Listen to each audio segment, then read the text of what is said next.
To start off, where would I find ideas for potential businesses? What are the best way to sort of gather ideas or think on different things? Kind of looking around, where would I find ideas or how would I go about that exactly? Is there any kind of process or anything that you helped or you found in your experience that helped you get ideas? How would I do that exactly? I think a lot of good ideas come from just talking with people, talk with your friends, talk with your family, through conversation, you're going to find pinch points for people or areas where, hey, it would be great if. Those kind of things are where business ideas generally start. And then once you find one of those, then it's trying to figure out, okay, how do I solve that problem? My family needs this, my mother needs this, my friend needs that. This is something that I might be able to do. Then that moves you into okay, I have an idea, then you have to figure out how to actually make that into a business and go through all of the next steps in there. But the first place just comes with just paying attention to what's around you and what people are struggling with or having issue with or that needs some sort of solution, and then you find a way to solve it. Yeah, there's a inverse relationship between the problem you solve and the reward, right? The bigger the problem, the more reward, right? So, but just keep in mind that you also have to be passionate about doing that, right? Because you can make $1 million selling hot dogs if you want, right? But is that what's going to drive you? It's not going to wake you up every morning. It's not going to get you, ready to go to work. So ideally, it's something that has some deeper value to you as well. What are some things to be aware of when you're looking for funding for your business? So I understand what your need is, right? What type of funding? Sometimes, the notion is that if you're an entrepreneur, you automatically have to raise investor money, right? That's not necessarily the case. Especially now, we live in a time where interest rates are all-time low. So if you have certain assets you can leverage, let's say you have a house, things like that, you can go to the bank and get a line of credit for business at less than 3%, which is incredible, right? So you don't have to give up a portion of your company. Because again, with everything, with every kind of funding that you get, there's a price to pay, right? In this case, you're paying interest.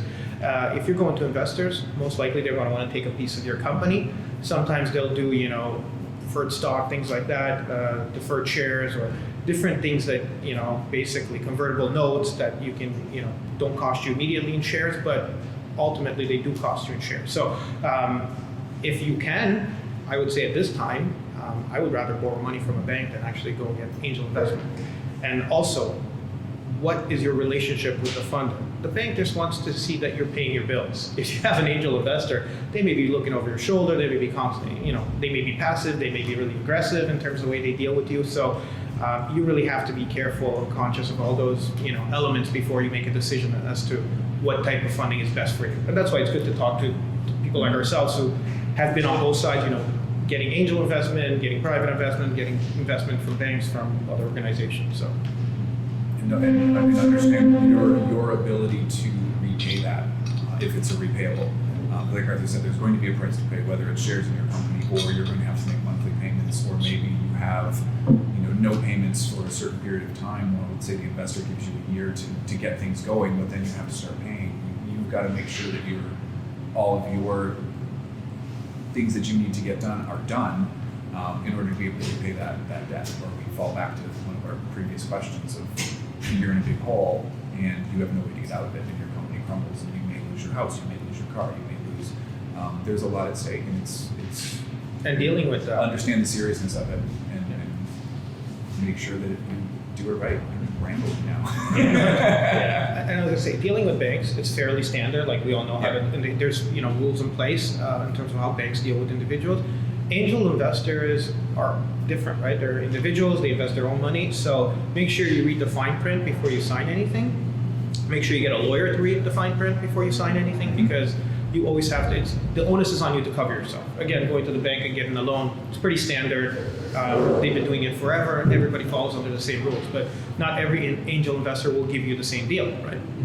They may take advantage of you. They see that you're a little bit more naive and you have a product that has great potential. So they may say, oh, sure, I'll give you, $50,000 for 15% of your company. Meanwhile, maybe it's worth, $500,000 instead of $50,000. So, yeah. Now to sort of go back to our first question of finding ideas, how would I test the ideas that I come up with, right? How would I kind of, what are some ways to sort of see if we have something here as an idea for a business, if it'll work, if it's people will pay for it and all that, or if it's just an idea that doesn't pan out, or how would I test that? It depends on what the idea is. If it's for a product and you have no way to prototype that, then you're going to need to talk to professionals in those fields and who would understand whether or not that would work in the market. They can give you some feedback. Maybe you need to tweak it. Maybe you need to throw it out and come up with a new idea. If it's more of a service that you're providing, you just test it with family and friends. See if this is something they would use. Go through social media, find people who can test your service. When I say test it, I mean actually pay for it. And see that you're going to get feedback. So the main goal of testing any idea is getting feedback on that idea. If you have no feedback, then you don't know if it's a good idea or not. So it would be finding experts who know what you're talking about, what they're talking about, and getting those two together and make something that works. Right.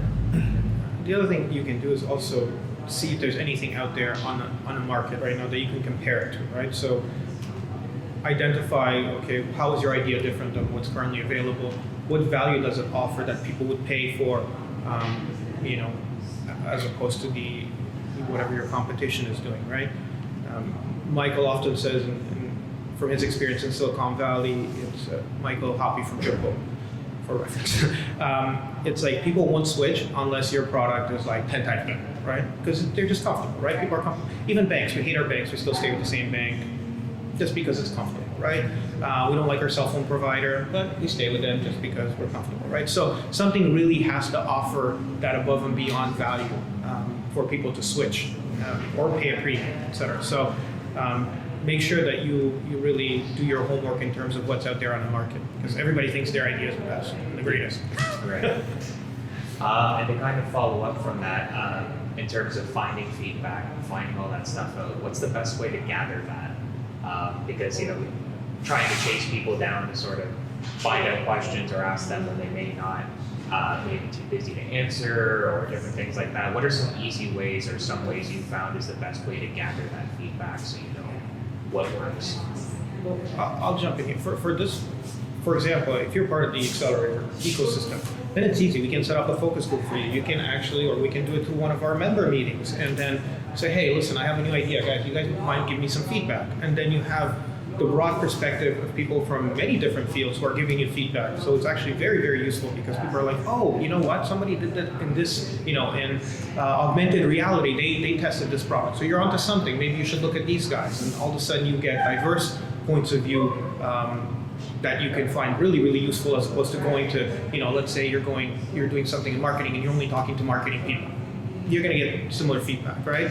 But it's nice to actually get more diverse feedback. And I think that's one of the huge benefits here at the Accelerator because, I get inspired every day because I talk to people from different fields and they have expertise that I don't have, right? So I'm always feel like, oh, wow, I didn't know that. I learned something new today. Mm-hmm. And you're not going to get feedback from everybody you try. It's not a 100% guarantee that if I email you, you're going to respond with feedback on this crazy, wacky idea that I have. Throw the net as far as you can. Ask more people. The wider you can make your focus group, the better you're going to get. Your chances of getting responses that are meaningful back from that group are going to be. And develop a thick skin because some of the feedback will be not positive.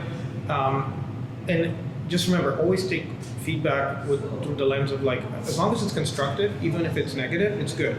Don't listen to feedback that's just purely negative because some people just enjoy saying, oh, that's shit, I don't like that idea, Don't even do it. But if somebody says, listen, I don't think it's going to work because X, Y, and Z, and they give you, examples as to why that is, pay attention to that feedback. That's really valuable. Because you also don't want feedback from necessarily people who are overly enthusiastic and they just want to be cheerleaders and it's like, yeah, this is amazing, go for it. But meanwhile, they have no business experience or anything that they can relate to it. Like, tell me why it's going to be excellent. Give me an example. Okay.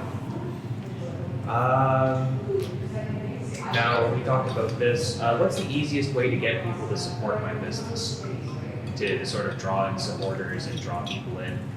What are some ways to create those supporters and get those people there? You have to be genuine. People have to believe you. And if you're coming across as a smarmy salesman, to use that example, people don't like smarmy salesmen. You can't force somebody to like something. It goes back to one of your other questions. There has to be some emotional connection that person has to your business to make them support it. You're going to have a hard time convincing somebody to support it. They're going to have to want to support it. And there's a huge difference there. You have to learn, and that just comes through trial and error and being genuine about who you are, why you're doing what you're doing. My main career is in branding, and when I brand a startup or brand any business, it really ties in with who owns the business and who's the face of that business. What is their personality like? Because that's going to be the personality of the business. How do you talk to your customers? How do you talk to your friends? It should be, not exactly the same, but you should be a totally different person in your personal life than you are when you're dealing with your clients. That makes it genuine. That makes it believable, and that makes it something that people will emotionally buy into to give you that support. Yeah, I think to Chris's point, you really have to be good at telling your story, and you have to have a good story. When Chris and I, it was probably about 2 years ago, we pitched for funding to Pillar, to Verge out of London. So we asked for $150,000. We went to our presentation, and we had a relationship with them before. And even though they're out of London, I mean, they've been here, they've seen the place, they understand our philosophy. But at the end, they said, yes, we'll fund you. We just have one concern. What about YouTube? We're investing in YouTube. Are you guys going to stay with the organization for the long term? So that was their main concern. It wasn't about the financials, it wasn't about anything else. People always invest in people, right? And I think that's really important, to be able to tell your story properly. Now my next question here, what should I keep in mind while promoting it? I know you talked about being genuine and different things. You covered a little bit of that, but is there anything else that should be kept in mind while you're promoting yourself and trying to attract more of those supporters? Always stay positive. I've seen so many times where an entrepreneur will say one thing on their business account, hey, this is amazing, we're great, and then their personal Facebook account will be complaining about something going on that's slightly related to this, or complaining about something completely unrelated. And there's a difference between being genuinely critical of something in a constructive way and complaining or naysaying, and it goes back to tying your business and yourself are the same thing. So when everything should be positive. Hey, here's what we're doing. This is amazing. This is why we're helping. You can talk positively about challenges that you're having as well. You're not sugarcoating everything, but at the same point, you can't have one face here and one face on the other side of things. Yeah, I agree with that. I think keeping a positive mental attitude, especially when you're going through adversity, is really important, and it makes people believe in you, because ultimately people, what's his name, our good friend, the marketing guru, Seth Godin, always says, in times of crisis, people look for leaders that are resilient. You want to look at people that have been through shit and overcome it, right? That's what builds that following. Everybody can do great when times are great. It's easy to stay positive when the money's rolling in and you're feeling good, everybody's giving you compliments, but how do you react when the pressure hits and you're in times of adversity? And it's maintaining that same type of enthusiasm for what you do that makes people really buy into your story and like, you know what, I want to do business with that person for the next 30 years. And that's not easy to do. That's a huge mental Coming battle. from personal experience. It's not easy to do, and there's days being an entrepreneur that you're going to wake up and go, why the hell am I doing this? I just want to go get a job.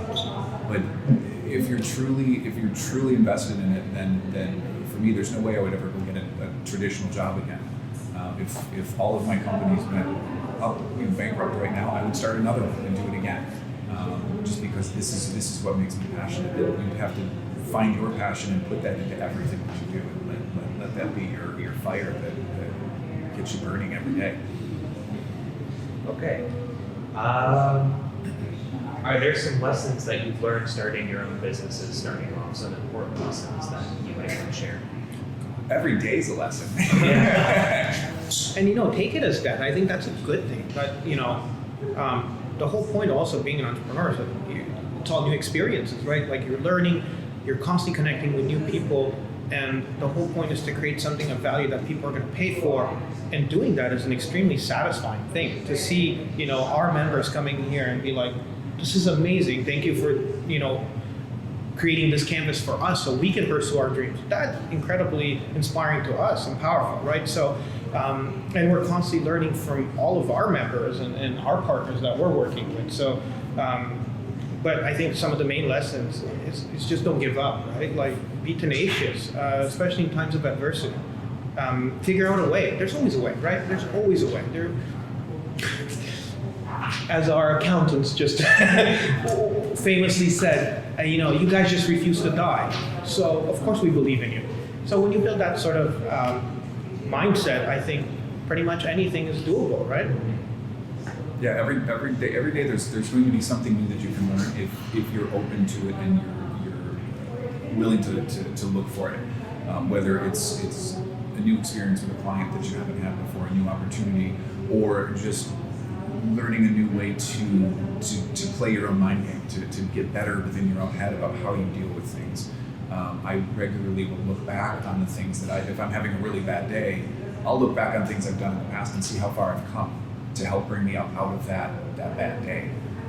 And that helps a lot. And you can go through those mental games with yourself those mental exercises with yourself of this thing that I'm doing that I don't like that I'm doing, well, why am I doing that? And when you start to realize that the biggest battle that you have is the battle that's in your own head, and you start to learn how to win that battle, then your career starts to take off. And even the adversities become easier to deal with because you build yourself up stronger, and you also know that you have a network around you of people who can help you through those things as well. I think, we forget that sometimes that we're co-creators, right? We're making this thing. Like, yeah, things happen, but it's also how we react to things that really is impactful, right? Because you can have the same two people have experienced the exact same thing, and one person will see it as an opportunity, another person will see it as like, oh my God, this is happening to me again, right? So guess what? Who's going to be more successful, right? So it's basically building that resilience and finding the tools to basically make yourself better. Like, we're constantly reading books that are making ourselves better, like, doing things like meditation, yoga, things that inspire you and make you more resilient, taking cold showers. I keep preaching about it, but it's really, really useful. And I think when you study successful entrepreneurs, as Dan Pena says, success leaves trails, right? So find some people that you really admire and look at their routine. What do? I bet you they don't wake up at 11 o'clock and laze around. They do certain things that other people probably don't, and that's why they're successful, right? So you have to build within yourself all those incredible habits that will make you successful. And once you do it repeatedly, it just becomes habit. It doesn't feel like, it's a struggle anymore. It's just who you are. It's who you become. Okay. My next question here, if my business, as an example, if I had a business and it was starting to go well, right? It's going well, people are coming in, things are panning out. How do I approach raising it, right, or growing it? How would I approach kind of raising the scale of the business, maybe in different ways and stuff like that? Would I approach it sort of slower, or would I go quicker depending on things? What would you think about that? It's very difficult to manage a business that grows very, very, very quickly. It's also difficult to manage a business that's growing painstakingly slowly. I mean, there's that happy, Goldilocks zone in the middle where it's growing at a pace where you can add staff as you need them. But that's not usually it's one way or the other. It goes back to knowing your capabilities, being honest with yourself about what you can and can't do, and having people. Being able to find the people that can help you do whether it's adding new staff, whether it's adding new advisors to help you with the growth phase. It all goes back to knowing who you are and what you're capable of, and more importantly, what you are not capable of, and where you need the help with that. So oftentimes, the person who starts a business, when it gets really big, they actually end up, if they're smart, realizing that maybe I shouldn't be CEO, or maybe I shouldn't be whatever. Maybe I'm going to hire somebody and I'll be the chairman of the company, oversee everything, but I don't want to be the face of the company. You have to constantly battle with your own ego and figure out, what is best for the business versus what makes me feel the best, and what makes me feel important, right? So I think the real professionals who are successful have a really good ability to discern that and are able to do the things that are important for the business versus what feels good in a moment, right? So sometimes you have to give up responsibility. Sometimes you have to bring people on board that have more expertise than you in other areas. Of course, that's great, right? Because you can't possibly know everything. So one of the nice things here is that you can easily scale because of the resources around you, right? So for example, you don't need to hire 2 or 3 marketing people. You can just contract out one of our marketing firms here who can, who has a vested interest for you to succeed because we're all here together, right, for the same goal. So I think that is a huge advantage here because we get to do the things that other companies wouldn't, they have to go out there and hire people, find the right people. Here we already have the right people around us, already doing all these other things, right? It's just like basically utilizing them to grow your business. Okay. Now my next question here, now kind of to go on the flip side of that, if my business goes under, what are the best ways of handling that? What are the best ways of figuring out ways to bounce back from it? Things that you may have learned if you've had businesses that have gone under. What are some of the best ways to handle that failure? I would hope that you would know that your business is going in that direction before you get there. Yeah. First off, and then you would be able to take some steps to mitigate that. I don't think that's something that just happens overnight and it's all of a sudden you wake up with a dead business. You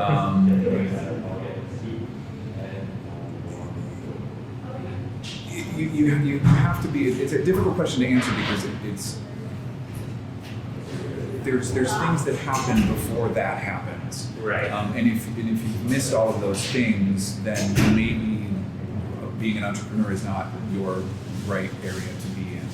Could you explain what those things might be? So if I could just jump in. Yeah. So first things first, failure is a guarantee. If you're not failing, like you're probably not reaching high enough, you're just doing something that's more of a hobby. But what I've learned through my personal experience, the experience of working with the people at the Accelerator and all the companies here, is that as you go through, you learn from the failures and you're able to pick up those things and you realize, oh shit, these are the wrong people. I shouldn't be in business with these people. And you minimize the damage. Oh, maybe this is not a business that I should be in. Or, something happens. They did an interesting study at the, I think it's the Idea Lab in San Francisco. They looked at 30 of the most successful companies over a span of like 20 years, like Google, et cetera. And then they looked at their most successful companies out of Idea Lab over the same period of time. And then they looked at the biggest failures. And they looked at them over 8 different variables, funding, the team, advisors, et cetera, et cetera. Timing ended up being 42% of the outcome. So for example, Airbnb and Uber doesn't really exist if you don't have a downturn in the economy, because who wants to have a stranger in their house? Like, who wants to pick up a stranger in their car, right? So sometimes it's just out of your control. But most of the time you're able to sort of sense, and the more you're in business, the more you do this successfully and are able to take lessons from the failures, the easier it gets going forward. It doesn't get harder, it gets easier because you start to pick up these things, right? When we talk to people coming into the Accelerator, probably within the first half hour, we have a good sense of where they're at. Are they really at the beginning stage? Are they sort of, got their shit together? They know where they're going? Or, what, these guys, they're really on track. They just need a little bit of push here, maybe some funding, maybe a potential couple of new customers, et cetera, and they're really on their way. So you have it's like anything else, right? It's through experience that you develop that expertise. It takes time. And you have to be genuinely okay with failing, because that's in this business it's part of it, and you have to accept it. As Elon Musk once described being an entrepreneur, especially if you're the CEO, which most people are because they start off as one person business, is like chewing glass while staring into an abyss. Right? So you're pretty intense. Yeah, it is pretty intense. But it is, like, there are days like that, right? When you have that feeling, because you have to deal with everything, with all the shit.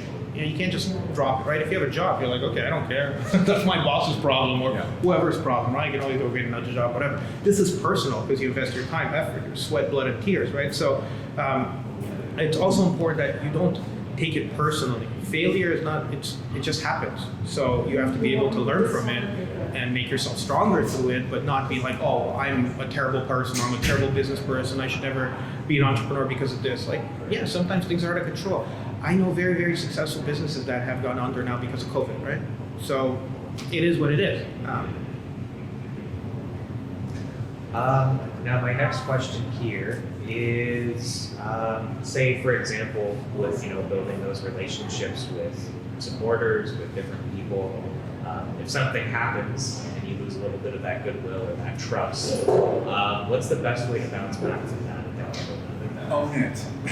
Yeah. Own it. If you make a mistake, if you screw up, 100%. if you do something that you know you shouldn't have done, accidents and mistakes happen, but you have to be a professional and own it. In my own business, if I screw something up, I immediately will let my client know, hey, you know what, this is my fault, and make it good. You can't dodge around those kind of things because they'll just build up. And the pressure will explode and probably take your reputation with it. It's like you were saying earlier, your reputation is one of the most important assets that you have. And you have to protect that. And protecting that at times means saying, hey, you know what, I screwed up and I'll make it good. It's really hard to build, it's really easy to lose, right? So make sure that, like Chris said, mistakes happen, everybody screws up. People are okay with that as long as you're being honest with them and explain to them what happened, and more importantly, have a solution, right? Like, hey, listen, this job went awry, whatever happened, we'll make it up to you. This is what we're gonna do for the next job. We'll redo it for you and eat it. You know what I mean? Even if it costs you money, you make it right. Make it right for your customer because they'll remember that forever. They'll be like, you know what? I remember these, but they'll remember more that you fixed it for them. Okay. Now, that's all the questions that I have, but is there anything else you'd like to mention or cover that we didn't talk about?